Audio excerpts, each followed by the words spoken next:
Y bueno, doctores, vamos a terminar la clase de hoy, la última parte. Como les mencioné, ¿no? La parte de mortalidad últimamente ha estado viniendo. Ahora, morbilidad también hubo una época que vino bastantes preguntas de morbilidad. Me refiero a prevalencia e incidencia, luego empezó a disminuir.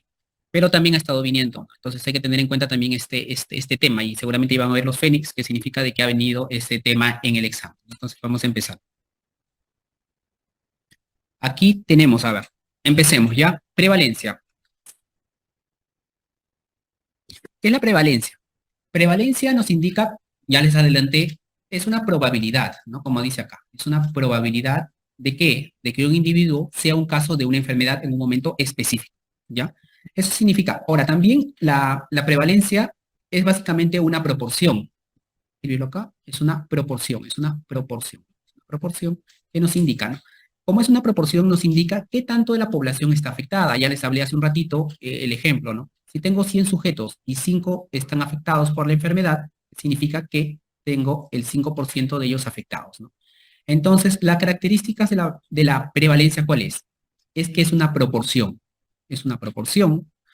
Ahora, ¿dónde se encuentran la prevalencia?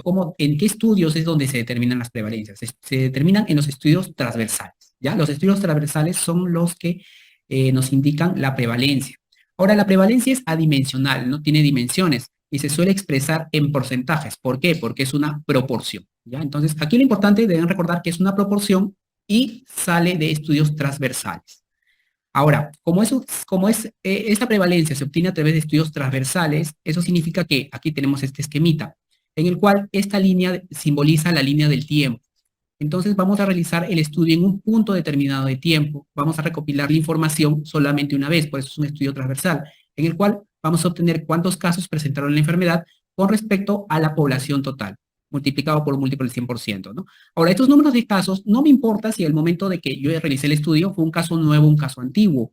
Por eso muchas veces en otros textos, en otros libros, habrán encontrado que prevalencia es igual a casos nuevos más casos antiguos sobre la población total, ¿no? Seguramente por ahí habrán encontrado.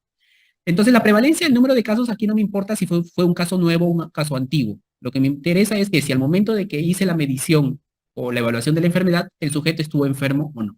Eso nos indica la prevalencia. Ahora, ¿hay tipos de prevalencia? Sí, tengo la prevalencia puntual y la prevalencia lápsica, o también llamado prevalencia de periodo. La prevalencia puntual se calcula a través de un momento definido, un momento definido, momento definido. Y la prevalencia lápsica es en un periodo. Por ejemplo, ¿no? Un lapso de cuánto, de un año, por ejemplo. ¿Cuántos casos hubo en un año?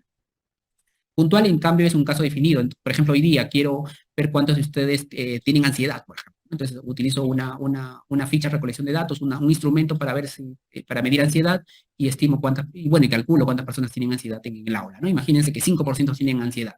Entonces, la prevalencia puntual de ansiedad en la clase es 5%. Entonces, eso nos indica la prevalencia, nos indica la magnitud de la enfermedad, ¿ya? La magnitud, eso venía en el examen, la magnitud de la enfermedad, la magnitud. ¿Qué tanto? Por eso dibujo estos rectángulos, ¿no? Si está afectado una pequeña parte o está afectada una gran parte.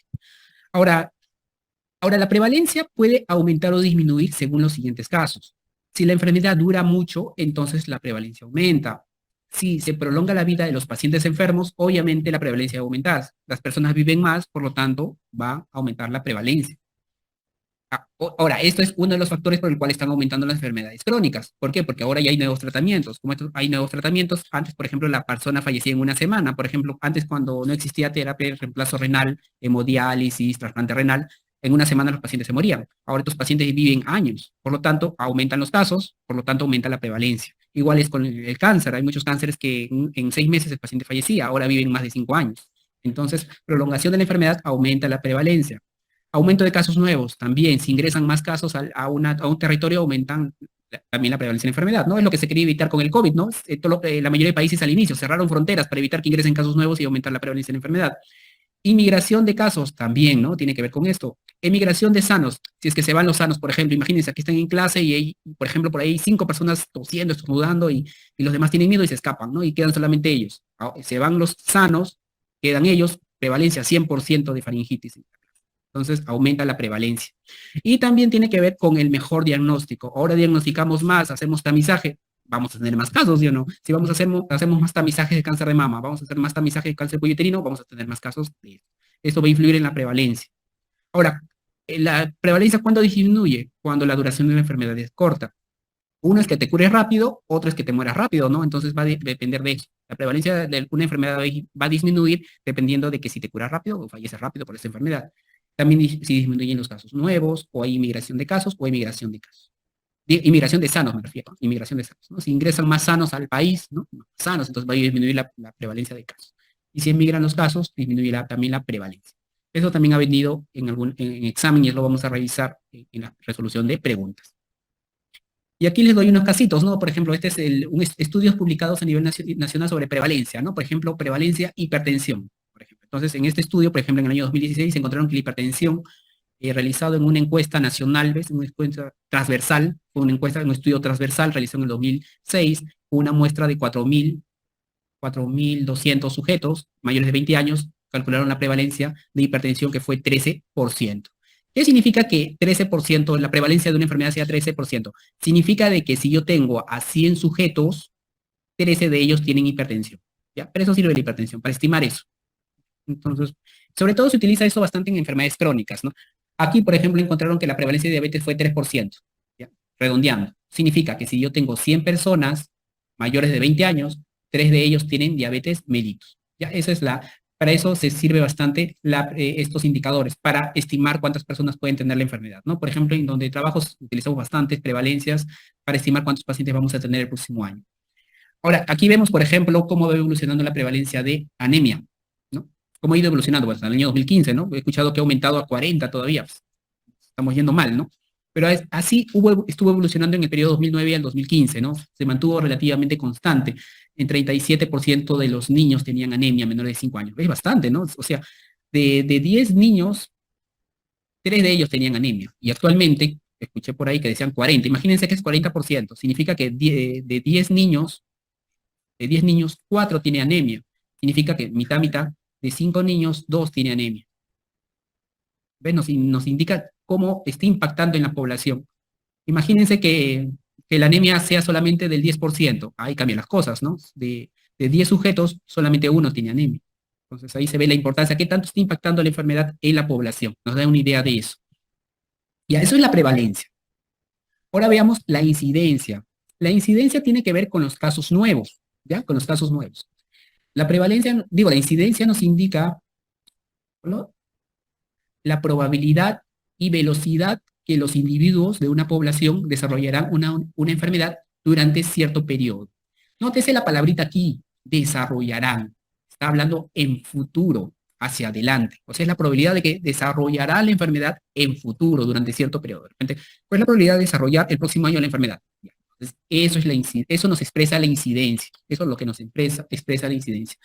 ¿Cuáles son las características de la incidencia? Vamos a ver acá, las características de la incidencia es esto, ¿no? Expresan los casos nuevos.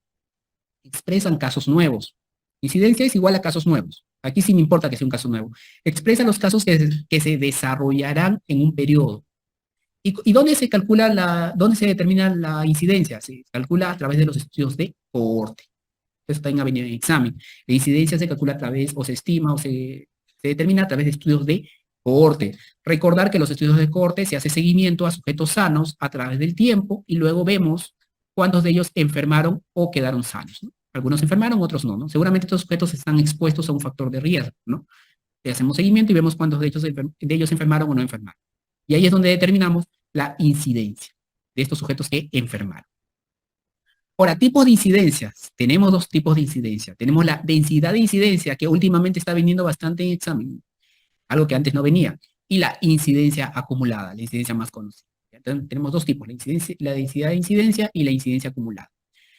Empecemos con la densidad de incidencia. La densidad de incidencia mide la velocidad de ocurrencia de la enfermedad, mide qué tan rápido avanza la enfermedad. Entonces, velocidad está asociado a la variable tiempo, ¿sí o no? Porque si soy más rápido, llego más rápido, llego en menor tiempo. Si soy más rápido, llego en menor tiempo. Y si soy más lento, demoro más. Entonces, la ocurrencia de la enfermedad se calcula en relación a unidades, tiempo y persona. Por lo tanto, la densidad de incidencia es voy a ponerlo acá, es una tasa. ¿ya? Es una tasa. Densidad de incidencia es una tasa. ¿Y cómo se calcula? Se calcula dividiendo el número de casos nuevos sobre la suma de todos los periodos libres de la enfermedad durante el periodo definido en el estudio, medido en unidades tiempo-persona. La suma de todos los periodos libres de enfermedad. O sea, voy a sumar de todos los sujetos cuál es el tiempo en el cual ellos estuvieron sin la enfermedad durante todo el seguimiento, ¿no? Imaginémonos que hicimos el seguimiento a los sujetos durante 5 años. 5 años. Entonces, durante estos 5 años, este primer sujeto estuvo sano durante los 5 años. El siguiente sujeto se enfermó al 4.º año. El otro al 3.er año. El otro no se enfermó, a los 5 años estuvo sano. Entonces, sumo todos estos periodos libres de la enfermedad y esto es lo que voy a poner en el denominador. Y en el numerador voy a colocar los casos nuevos. A continuación hay una diapositiva en la cual voy a dar un ejemplo para comprender esto. Entonces, básicamente la densidad de incidencia. Recordar que es un estudio de cohorte que hacemos seguimiento hacia adelante. Y eso fue importante para resolver las dos preguntas que ha venido de densidad de incidencia. Y que casualidad tiene que ver con ventilación mecánica. ¿No? Tiene que ver infección por ventilación mecánica, las preguntas. Y ahí justo he puesto un ejemplo igualitito como viene en el examen. Y la siguiente, el otro tipo de incidencia es la incidencia acumulada. Y otra es la que voy a usar bastante, es la que he usado para riesgo relativo. ¿Recuerdan cuando el riesgo relativo lo calculaba incidencia en expuestos sobre la incidencia en no expuestos? Lo que estaba dividiendo era la incidencia acumulada, ¿ya? La incidencia acumulada. Mide la probabilidad de que un individuo desarrolle el evento en el evento que estoy estudiando, ¿no? Que estoy haciendo seguimiento. Entonces, mide la probabilidad de que un individuo desarrolle ese evento que estoy estudiando. También es conocido como el riesgo de enfermar. Se asocia con el riesgo de enfermar, ¿ya? Se asocia con el riesgo de enfermar a futuro. También es conocido como riesgo absoluto. Riesgo absoluto. Riesgo absoluto. ¿Cómo se calcula? Se calcula dividiendo el número de personas que contraen la enfermedad en un periodo determinado sobre el número de personas libres de enfermedad en la población en el inicio del estudio. ¿Ya? Así es como se calcula la incidencia acumulada. Y en la siguiente diapositiva aquí vamos a ver un ejemplo. Vamos a ver la siguiente. Dos casitos vamos a recibir. Un casito de densidad de incidencia y otro casito de incidencia acumulada. ¿Ya? Aquí, por ejemplo, el primer caso, veamos el primer caso. Se realizó seguimiento a pacientes de UCI en ventilación mecánica para identificar casos de neumonía nosocomial. Entonces, lo que queremos es calcular la densidad de incidencia de ¿qué? De neumonía nosocomial. Calcular seguramente eso. Entonces, hemos hecho seguimiento a los 8 pacientes que están en ventilación mecánica. 8 pacientes que están en ventilación mecánica. Y los pacientes en ventilación mecánica se quedan varios días, algunos, ¿no? Otros en menos días. Por ejemplo, el primer sujeto estuvo acá 12 días. Ahora, vean estas letritas, no sé por qué se han movido aquí cuando han hecho el símbolo, lo han diagramado. Este es de este, este es de este y este es de este, por si acaso, ya. No sé por qué se les ha movido, pero cuando han movido las diapositivas, se ha movido, pero por si acaso esa bolita significa caso nuevo, por si acaso, ¿ya? O que se enfermó. El primer sujeto estuvo en seguimiento durante 12 días y seguramente el día 12 fue dado de alta de UCI y pasó a hospitalización, de repente. Entonces, este sujeto estuvo libre de la enfermedad durante 12 días, no le dio neumonía. El segundo sujeto estuvo expuesto a la ventilación mecánica y el día 15 le dio neumonía, neumonía. Por lo tanto, este sería el primer caso. El siguiente sujeto, el sujeto 3, 5 días estuvo en ventilación mecánica y seguramente fue dado de alta o falleció y no le dio neumonía. Perfecto. Digo, en este caso no fue un caso. Este salió sano. El cuarto caso, al cuarto día le dio neumonía. Tengo otro caso. El quinto caso, al séptimo día le dio neumonía. El sexto caso, estuvo 5 días en ventilación mecánica, pero no enfermó. Ya, listo, 5 días. El séptimo, 20 días y salió sin neumonía. Perfecto. Y el último, sí le dio neumonía a los 12 días que estuvo libre de la enfermedad. Entonces lo que hacemos es sumar los días libres de la enfermedad. El primer sujeto estuvo 12 días, el segundo sujeto 15 días, el tercer sujeto 5 días, el cuarto sujeto 4 días, el otro 7 días, 5 días, 20 días y 12 días. Entonces la suma de los periodos libres de la enfermedad, sumamos, me iba a salirme 80. Entonces, ¿cómo calculamos la densidad de incidencia? Incidencia sería casos nuevos. ¿Cuántos casos nuevos hubo? O casos de neumonía. 1, 2, 3, 4. 4 bolitas naranjas. ¿Cuántos periodos libres de enfermedad tuvo? 80. Entonces sería 4 entre 80. Dividamos, me va a salirme 0.05 personas por días. ¿Ya? Entonces, más o menos así. En examen nunca ha venido a calcular esto, ya por si acaso. Pero entender la idea. Estamos haciendo seguimiento a sujetos a través del tiempo. Imagínense que este es un paciente que está con su ventilador mecánico varios días y se fue de alta o falleció. Y hay otros sujetos que les dio neumonía nosocomial. Y es lo que estamos vigilando en el tiempo. Y podemos calcular la densidad de incidencia.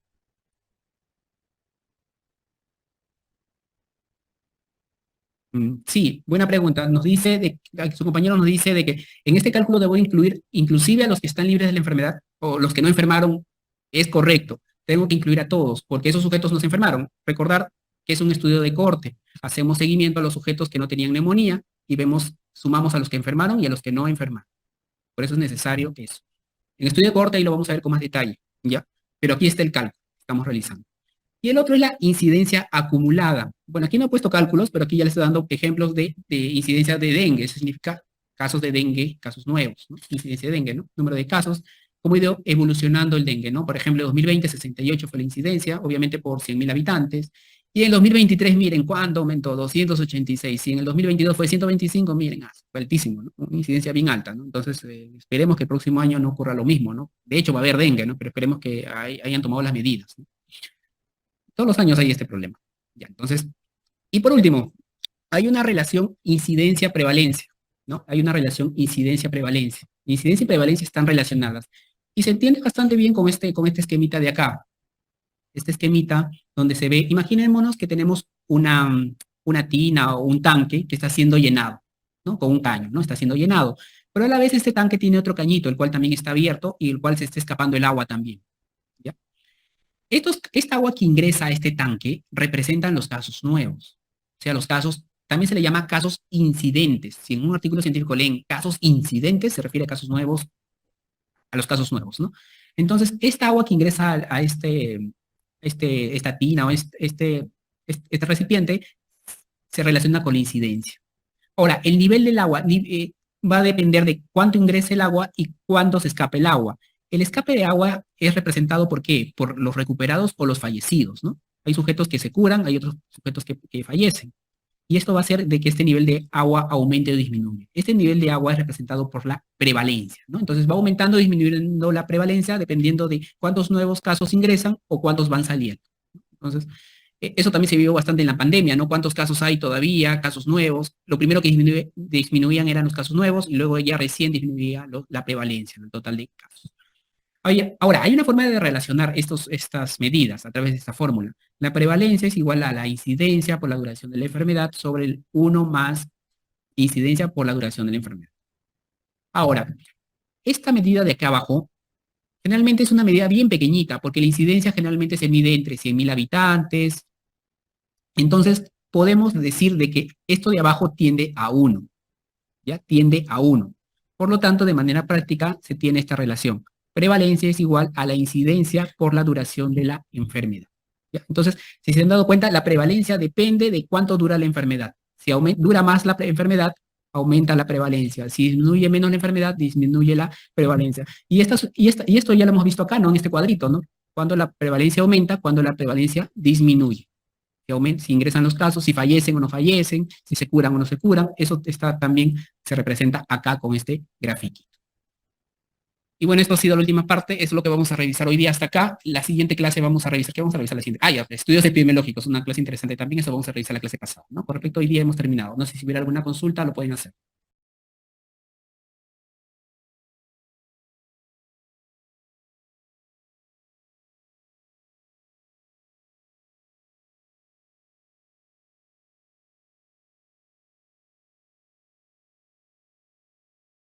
Bueno, mientras que si por ahí alguien le da una pregunta, menciono, ¿no? La próxima clase sí es importante, ¿no? No lo dejen de lado, a pesar de que en este año no ha venido pregunta, pero aquí vamos a desarrollar estudios epidemiológicos, ¿no? Las características más importantes de estos estudios, ¿no? Y también les va a ayudar para revisar artículos científicos. Seguramente en el residentado ahorita están revisando artículos científicos, les va a ayudar a comprender bastante eso.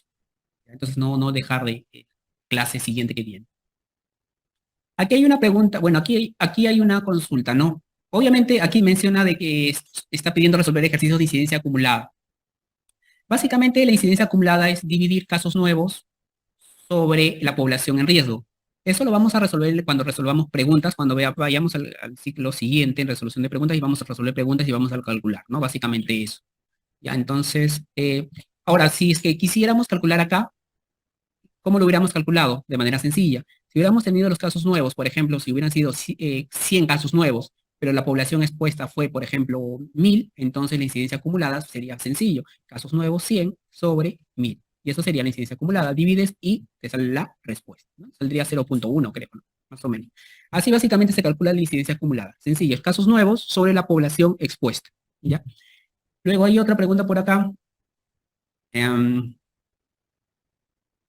Diferencia entre causa componente y causa suficiente. Causa componente, como está acá, es cada componente, su nombre lo dice, ¿no? Cada tortita de acá, cada tortita de este pastel, cada tajada de esta pastel es una causa componente. Y la causa suficiente es la suma de todos estos pasteles. Cuando tenemos la suma de estos pasteles y se desarrolla la enfermedad, esa es la causa suficiente. Esa es la única diferencia. Los postulados 2 y 4 de Koch son iguales, no son exactamente iguales. El postulado 2 se aísla del animal inicial. El postulado 4 se refiere al animal que inoculé la enfermedad, por eso son distintos.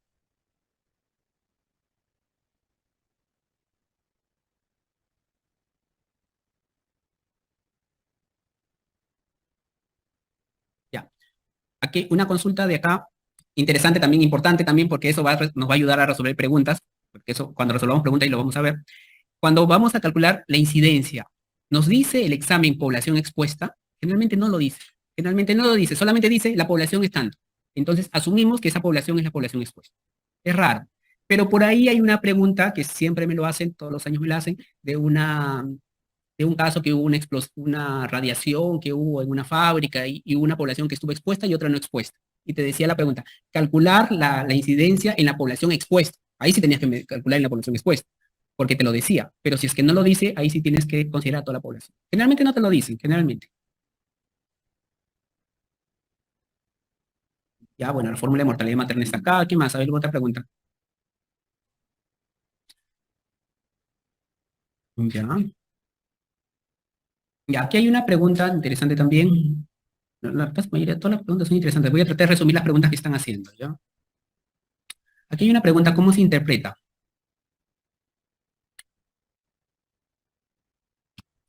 Por ejemplo, acá, para hacerlo más sencillo, ¿ya? Lo que tenemos acá. Voy a ponerlo acá donde está mi lapicito, aquí está. Densidad de incidencia, me salió esto, ¿no? A ver, vamos a sacar la cuarta parte, la cuarta. Ya, entonces saquemos, me sale 1/20, ¿no? Multiplico por 5, me sale 5/100. Luego así porque es más fácil entenderlo así.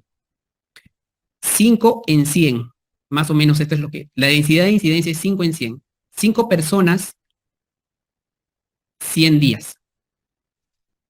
Más o menos esto es lo que tenemos, ¿sí o no? 0.5 personas por día significa que tengo 5 personas por cada 100 días. Por lo tanto, por cada 100 días aparecen 5 personas con neumonía nosocomial. Así se interpretaría esto, ¿ya?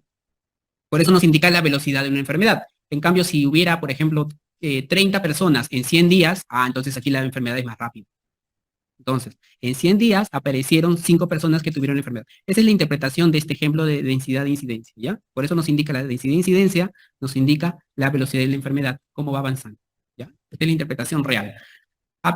Algo adicional, ya por si acaso, a veces en los exámenes le dicen calcular la tasa de incidencia. Por eso ya no le pongo tasa de incidencia, porque la incidencia también se conoce como tasa de incidencia, pero en los exámenes le ponen calcular la tasa de incidencia, pero se están refiriendo a la incidencia acumulada, ya por si acaso. Y eso cuando resolvamos preguntas, lo vamos a ver. ¿Ya?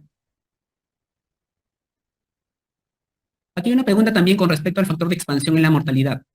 En la mortalidad, en las preguntas, cuando revisemos, vamos a ver que generalmente las preguntas te dicen calcular la mortalidad por 10.000 habitantes, por 100.000 habitantes. Por lo tanto, ahí no se hagan problemas. Solamente en estos casos, razón de muerte materna y tasa de mortalidad infantil, ahí sí deben tener en cuenta el múltiplo por 10, ¿no? Materna es por 100.000 y la infantil es por 1.000. Eso no olvida, ¿ya? Lo demás, la pregunta le va a decir. Tasa de ataque la vamos a revisar más adelante, no se emocionen, ¿ya? Y bueno, y eso es básicamente las preguntas en general. Eh, como les digo, en la próxima clase vamos a revisar más cosas. Conmigo faltan dos clases más de epidemiología y una de demografía, y por ahí de repente podemos revisar algunos casos adicionales que de repente a ustedes les interesen, ¿no? Porque en demografía nos va a alcanzar un poquito más de tiempo y podemos resolver algunas dudas, algunos aspectos que de repente no entendieron, y ahí lo vamos a ver, ¿ya? Con todo, ya acabó la clase. Muchas gracias a todos. Y repasen su Villamemo y coloca a su compañero, ahí está la información. Bueno, aquí, bueno, los que quieren escuchar, ¿qué libro recomiendo? Hay un libro de OPS que está en internet, Epidemiología, autor Bonita. Muchas preguntas me he dado cuenta del examen de residentado se responden con ese libro. Hay otro libro también Bueno, epidemiología bonita, el otro es ya más, que se profundiza más, es el de Gordis, ¿no? Epidemiología de Gordis, el autor. Por ahí también busquen MUPESE, son manuales de epidemiología, también busquen, ahí van a encontrar bastante salud pública. Ya, ahora terminamos.